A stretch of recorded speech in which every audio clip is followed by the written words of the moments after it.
You know, the word glory is the word kabod in the Hebrew. This is doxa life, so we don't need definition or terms. You know it. And the word glory is the word doxa in Greek. It was coined from the word statue. You know what a statue is? These things they mold. So it can stand like this under the sun. It will remain like this. It will stand like this under the rain. It will remain like this. Put it inside fire. It will remain like this. It can't change. So the word glory is actually the full essence of a being. The substance that defines the reality of a being. It's unchanging. So if you say this is the glory of God, it means this is what God is any day, anytime. So when we speak about the weight of glory, we are talking about the measure of God that rests upon a man. But if you don't know the articles of the glory, you may think is, I fell down. Oh. No, you will stand up and go back. God have not rested. When God rests, you can stand up like this, and then when they give you the same star lager beer that you drink, it will become bitter. What has happened is that you have been exchanged from within.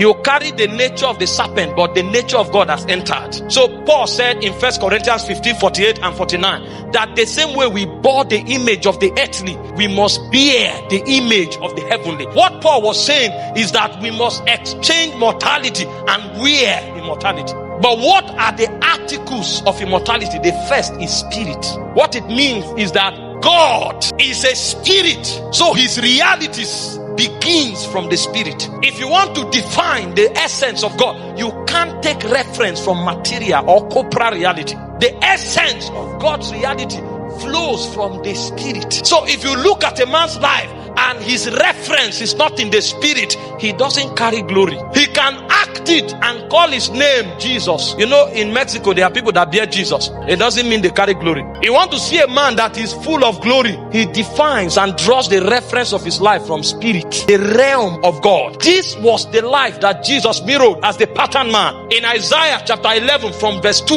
the Bible said the spirit, it began to show us the governmental dimension of the spirit of God. A man who carries glory, who lives from the spirit, there are 7 tributaries that his life expresses. He said the spirit of the Lord shall be upon him. What it means is that any man who is ruled from the spirit realm is under the government of the Lord. You may have seen a fair lady you want to marry, but the government comes and says, this is your wife. What happens now is that you sacrifice your emotion because you are of the nobles. The nobles don't marry because of love. They marry for kingdom.